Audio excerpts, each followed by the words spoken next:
Semoga yang subscribe dimudahkan jalannya menuju surga di hari akhir nanti. Dan yang like komen diberikan rezeki melimpah dari arah tak terduga.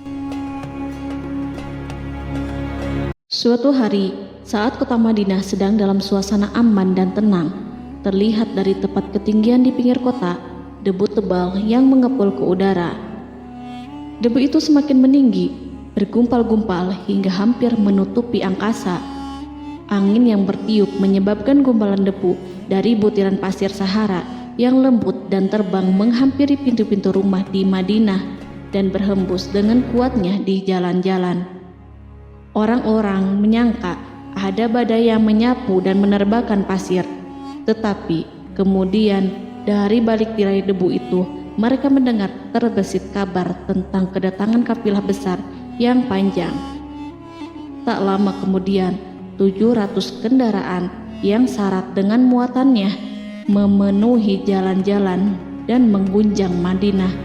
Orang-orang saling memanggil dan mengajak sesamanya untuk menyaksikan keramaian ini serta turut bergembira atas kedatangan harta dan rezeki yang dibawa kafilah itu.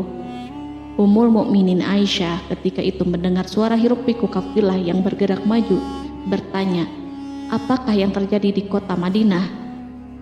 Ada yang menjawab, "Kafilah Abdurrahman bin Auf baru datang dari Syam membawa barang-barang dagangannya." "Jadi kafilah itu yang telah menyebabkan semua guncangan ini?" tanya Ummul Mukminin. "Benar, wahai Ummul Mukminin. Jumlahnya 700 kendaraan." Ummul Mukminin menggeleng-gelengkan kepala. Pandangannya menerawang jauh seolah-olah sedang mengingat-ingat peristiwa yang pernah dilihat atau ucapan yang pernah didengarnya. Kemudian ia berkata, "Aku pernah mendengar Rasulullah bersabda, aku melihat Abdurrahman bin Auf masuk surga dengan merangkak." Abdurrahman bin Auf masuk surga dengan merangkak?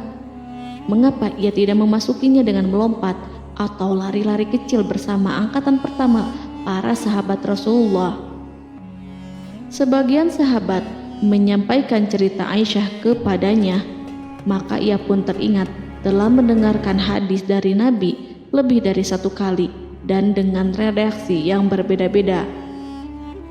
Sebelum tali-tali pengikat perniagaannya dilepas, Abdurrahman melangkahkan kakinya ke rumah Aisyah lalu berkata kepadanya, "Engkau telah mengingatkanku suatu hadis yang tidak pernah kulupakan, maka saksikanlah bahwa kafilah ini dengan semua muatannya beserta kendaraan dan perlengkapannya aku persembahkan di jalan Allah."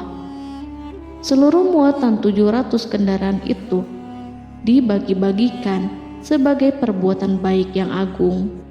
Peristiwa yang satu ini saja sudah cukup untuk mengukir sebuah gambaran yang sempurna tentang kehidupan sahabat Rasulullah Abdurrahman bin Auf. Dialah saudagar sukses yang lebih sukses daripada kesuksesan yang pernah ada. Dia merupakan orang kaya dengan kekayaan yang melimpah ruah. Dia adalah seorang mukmin yang bijaksana yang tidak ingin bagian dari keuntungan agamanya hilang begitu saja dan tidak sudi kekayaannya membuat dirinya tertinggal dari kafilah iman dan pahala surga. Untuk itu, ia mendermakan harta kekayaannya dengan kemurahan hati dan kesadaran nurani. Sebelum saya melanjutkan kisahnya, dimohon kepada pemirsa untuk menonton video ini sampai selesai, serta mohon dukung channel ini supaya semakin berkembang dengan cara like serta berikan komen positifnya. Semoga dukungan pemirsa menjadi pahala dan dimudahkan segala urusan pemirsa di dunia dan akhirat. Bismillahirrohmanirrohim. Abdurrahman bin Auf adalah seorang dari 8 orang yang lebih awal masuk Islam. Abu Bakar datang kepadanya menyampaikan Islam, termasuk kepada Utsman bin Affan. Abdurrahman bin Auf telah memasuki Islam pada permulaan dakwah, yakni sebelum Rasulullah memasuki Darul Arqam dan menjadikannya sebagai tempat pertemuan dengan para sahabatnya yang beriman. Tidak ada persoalan yang tertutup bagi mereka dan tiada keraguan yang menjadi penghalang. Bahkan mereka segera bersama Abu Bakar As-Siddiq menemui Rasulullah untuk menyatakan baiat dan memikul bendera Islam. Sejak menganut Islam sampai berpulang ke rahmatullah dalam usia 75 tahun, ia selalu menjadi teladan yang cemerlang sebagai seorang mukmin yang besar. Hal ini menyebabkan Nabi memasukkannya dalam 10 orang yang telah diberi kabar gembira sebagai ahli surga. Umar mengangkatnya sebagai anggota majelis syuro yang terdiri dari 6 orang yang merupakan calon khalifah yang akan dipilihnya sebagai penggantinya. Cepatnya Abdurrahman masuk Islam telah menyebabkan dirinya harus mengalami penganiayaan dan penindasan dari Quraisy. Ketika Nabi memerintahkan para sahabatnya hijrah ke Habasyah, Abdurrahman bin Auf pun ikut berhijrah. Kemudian ia kembali lagi ke Mekah, lalu hijrah untuk kali keduanya ke Habasyah, dan selanjutnya hijrah ke Madinah. Keuntungannya dalam perniagaan sangatlah besar, hingga mencapai batas yang membuat dirinya merasa takjub dan heran, sehingga ia berkata, "Sungguh aku melihat diriku ini, seandainya mengangkat batu, niscaya aku temukan emas dan perak di bawahnya." Perniagaan bagi Abdurrahman bin Auf bukanlah jenis perdagangan yang tercela maupun monopoli. Bahkan ia sendiri bukanlah orang yang berlomba-lomba untuk mengumpulkan harta atas dorongan agar menjadi orang kaya. Sekali-kali bukan itu, melainkan suatu amal dan kewajiban yang keberhasilannya akan menambah kedekatan jiwa kepada Allah dan berkorban di jalannya. Abdurrahman bin Auf adalah seorang yang kuat emosi jiwanya, di mana ia menemukan kepuasan emosinya itu dalam amal yang mulia. Apabila ia tidak sedang sholat di masjid dan tidak sedang berjihad dalam peperangan, ia pasti sedang mengurus perniagaannya yang berkembang pesat. Sehingga kafilah-kafilah dari Mesir dan Syria membawa ke Madinah barang-barang muatan yang dapat memenuhi kebutuhan seluruh jazirah Arab, baik pakaian maupun makanan. Ia menunjukkan kepada kita bahwa seorang yang kuat emosi jiwanya adalah ketika kaum muslimin hijrah ke Madinah. Rasulullah pada waktu itu menerapkan aturan untuk mempersaudarakan 2 orang sahabat, salah seorang dari muhajirin warga Mekah dan yang lainnya dari Ansor penduduk Madinah. Persaudaraan ini berjalan dengan sempurna hingga membuat hati terpesona. Orang-orang Ansor yang merupakan penduduk asli Madinah membagi seluruh kekayaan miliknya menjadi 2 dengan saudaranya dari kalangan muhajirin. Bahkan istri pun direlakannya. Ketika itu Rasulullah mempersaudarakan antara Abdurrahman bin Auf dengan Sa'ad bin Rabi. Sa'ad bin Rabi berkata kepada Abdurrahman, "Saudaraku, aku adalah penduduk Madinah yang paling banyak harta. Silahkan pilih separuh hartaku dan ambillah. Aku juga mempunyai 2 istri. Perhatikanlah yang lebih menarik hatimu, dan aku akan menceraikannya sehingga engkau dapat memperistri dirinya." Abdurrahman bin Auf pun menjawab, "Semoga Allah memberkahi dirimu dalam istri dan hartamu. Tunjukkanlah kepadaku letak pasar." Abdurrahman pergi ke pasar. Ia berjual beli di sana dan mendapatkan keuntungan. Kehidupan Abdurrahman bin Auf di Madinah, baik semasa Rasulullah maupun sepeninggalnya beliau, selalu ditunaikannya dengan sempurna untuk memenuhi hak agama dan beramal di dunia. Perniagaannya sukses dan menguntungkan. Seperti diungkapkannya sendiri bahwa seandainya ia mengangkat batu dari tempatnya, pasti ia akan mendapatkan emas dan perak di bawahnya. Salah satu faktor yang membuat perniagaannya berhasil dan mendapatkan berkah adalah karena ia sangat selektif untuk berniaga yang halal dan benar-benar menjauhkan diri dari segala bentuk jual beli yang haram, bahkan yang syubhat sekalipun. Selain itu, faktor yang menambah kejayaan dan keberkahannya adalah labanya yang bukan untuk Abdurrahman sendiri, melainkan di dalamnya terdapat bagian Allah yang ia penuhi dengan baik. Ia menggunakan hartanya untuk memperkokoh hubungan kekeluargaan dan mengeratkan tali persaudaraan, serta menyediakan perlengkapan yang diperlukan untuk tentara Islam. Bila total perniagaan dan kekayaan yang lainnya ditambahkan keuntungan yang diperolehnya dihitung, Jumlah kekayaan Abdurrahman bin Auf itu dapat diperkirakan dengan memperhatikan jumlah yang dibelanjakannya di jalan Allah. Suatu hari, ia mendengar Rasulullah bersabda, "Wahai Ibnu Auf, engkau termasuk golongan orang kaya dan engkau akan masuk surga dengan merangkak. Karena itu, pinjamkanlah kekayaan itu kepada Allah agar Dia mempermudah langkahmu." Sejak ia mendengar nasihat Rasulullah ini dan menyediakan bagi Allah pinjaman yang baik, Allah justru semakin melipat gandakan kekayaannya hingga berlimpah ruah. Suatu hari, ia menjual tanah seharga 40.000 dinar. Kemudian uang itu dibagi-bagikan semuanya untuk keluarganya dari Bani Zuhrah, untuk para istri Nabi, dan untuk kaum muslimin yang miskin. Pada kesempatan lain, ia menyerahkan 500 ekor kuda untuk perlengkapan tentara Islam. Pada hari yang lain, ia menyerahkan 1.500 kendaraan unta. Menjelang wafat, ia mewasiatkan 50.000 dinar untuk diinfakkan di jalan Allah. Ia juga berwasiat bagi setiap orang yang ikut perang Badar dan masih hidup, masing-masing mendapatkan 400 dinar. Hingga Utsman bin Affan juga mengambil bagian dari wasiat itu, meskipun termasuk orang yang kaya. Ia berkata, harta Abdurrahman bin Auf halal lagi bersih, dan memakan harta itu membawa keselamatan dan keberkahan. Ibnu Auf adalah seorang yang mengendalikan hartanya, bukan dikendalikan oleh hartanya. Sebagai buktinya, ia tidak mau celaka dengan mengumpulkan dan tidak menyimpannya. Bahkan ia mengumpulkannya dengan tetap merendahkan hati dan dari jalan yang halal. Kemudian harta itu tidak dinikmati untuk kepentingannya sendiri, melainkan untuk dinikmati bersama keluarga, kerabat, rekan-rekan, dan masyarakat seluruhnya. Karena begitu luas pemberian serta bantuannya, ada yang mengatakan seluruh penduduk Madinah berserikat dengan Abdurrahman bin Auf pada hartanya. Sepertiga dipinjamkannya kepada mereka, sepertiga lagi dipergunakannya untuk membayar hutang-hutang mereka, dan sepertiga sisanya dibagi-bagikan kepada mereka. Harta kekayaan ini tidak akan pernah membuat kelegaan dan kesenangan pada dirinya selama ia belum menemukan jalan untuk membela agama dan membantu rekan-rekannya. Adapun untuk selain itu, ia selalu merasa khawatir terhadap kekayaannya. Pada suatu hari, dihidangkan kepadanya makanan untuk berbuka karena waktu itu sedang berpuasa. Ketika pandangannya tertuju pada hidangan tersebut, selera makannya pun bangkit.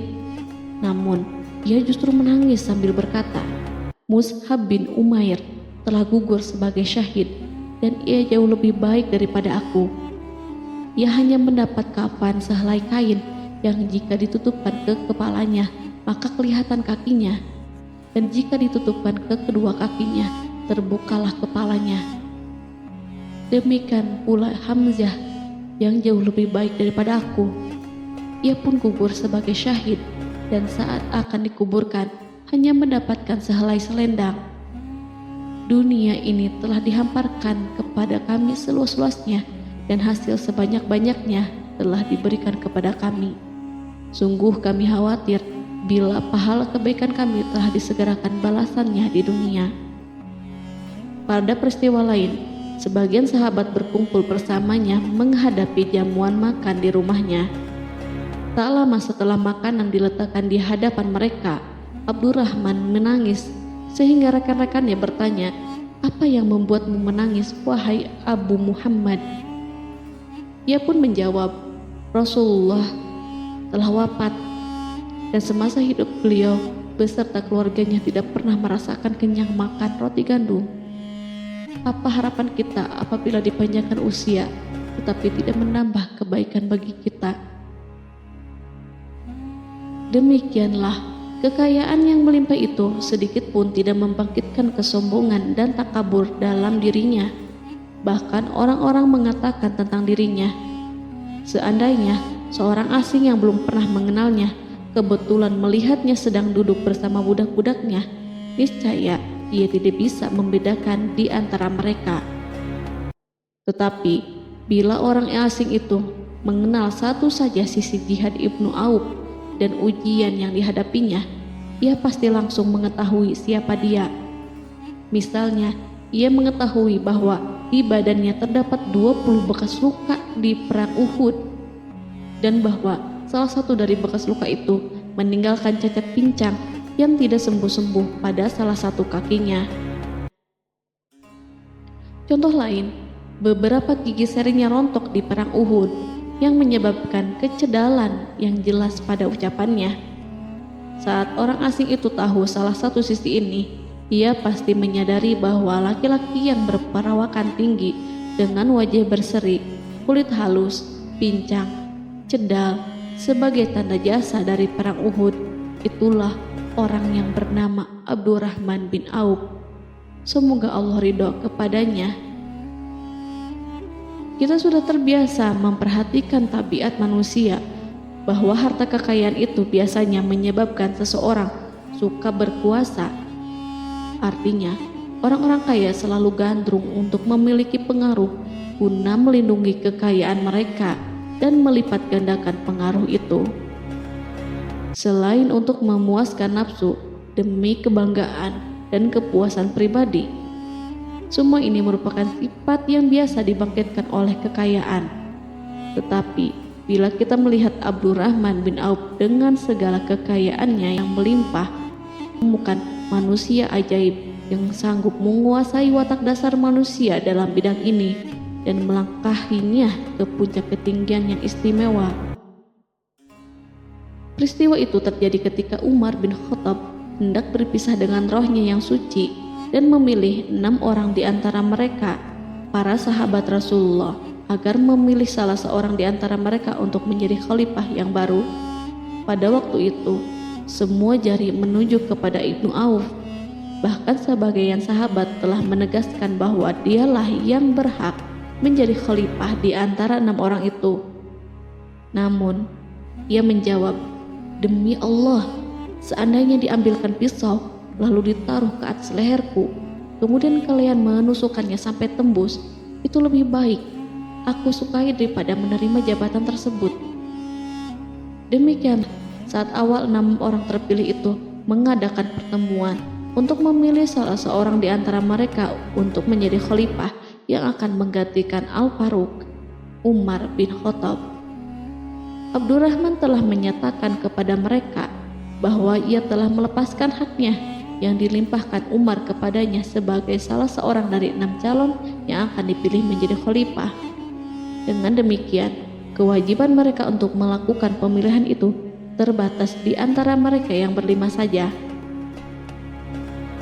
Sikat juhudnya terhadap jabatan dan pangkat ini dengan cepat telah menempatkan dirinya sebagai hakim di antara 5 orang tokoh terkemuka itu. Mereka menerima dengan senang hati agar Abdurrahman bin Auf menetapkan pilihan kepada khalifah itu terhadap salah seorang di antara mereka berlima. Ali mengatakan, "Aku pernah mendengar Rasulullah menyifatimu bahwa engkau adalah orang yang dipercaya oleh penduduk langit dan dipercaya pula oleh penduduk bumi." Ibnu Auf akhirnya memilih Utsman bin Affan untuk jabatan khalifah dan lainnya pun menyetujui pilihannya. Itulah hakikat seorang laki-laki yang kaya raya dalam Islam. Apakah Anda telah memperhatikan bagaimana Islam telah mengangkat dirinya jauh di atas kekayaan dengan segala godaan dan penyesatannya itu, dan bagaimana ia menempa kepribadiannya dengan sebaik-baiknya? Pada tahun 32 Hijriah, tubuhnya berpisah dengan roh. Ummul Mukminin Aisyah memberinya kemuliaan khusus yang tidak diberikan kepada orang lain dengan memberikan usulan kepadanya ketika ia masih terbaring di ranjang menuju kematian agar bersedia dikuburkan di pekarangan rumahnya berdekatan dengan Rasulullah, Abu Bakar, dan Umar. Namun ia memang seorang muslim yang telah dididik Islam dengan sebaik-baiknya, sehingga merasa malu bila dirinya diangkat dan disandingkan dalam kedudukan tersebut. Selain itu, ia telah membuat janji dan ikrar yang kuat dengan Utsman bin Maz'un, yakni jika salah seorang di antara mereka meninggal sesudah yang lain, hendaklah ia dikuburkan di dekat sahabatnya itu. Saat rohnya bersiap-siap memulai perjalanan yang baru, air matanya meleleh, sedangkan lidahnya bergerak-gerak mengucapkan kata-kata. Aku khawatir dipisahkan dari sahabat-sahabatku karena kekayaanku yang melimpah ruah. Namun, ketenangan dari Allah segera menyelimutinya. Lalu senyuman tipis menghiasi wajahnya disebabkan sukacita yang memberi cahaya dan kebahagiaan yang menenteramkan jiwa. Ia memasang telinganya untuk menangkap sesuatu, seolah-olah ada suara yang lembut merdu yang datang mendekat. Ia sedang mengenang kebenaran sabda Rasulullah yang pernah beliau ucapkan, Abdurrahman bin Auf di dalam surga. Ia barangkali juga sedang mendengarkan janji Allah dalam kitabnya. Orang yang menginfakkan hartanya di jalan Allah, kemudian tidak mengiringi apa yang diinfakkan itu dengan menyebut-nyebut dan menyakiti perasaan penerima, maka memperoleh pahala di sisi Rabb mereka. Tidak ada rasa takut pada mereka dan mereka tidak bersedih hati. Quran Surat Al-Baqarah ayat 262.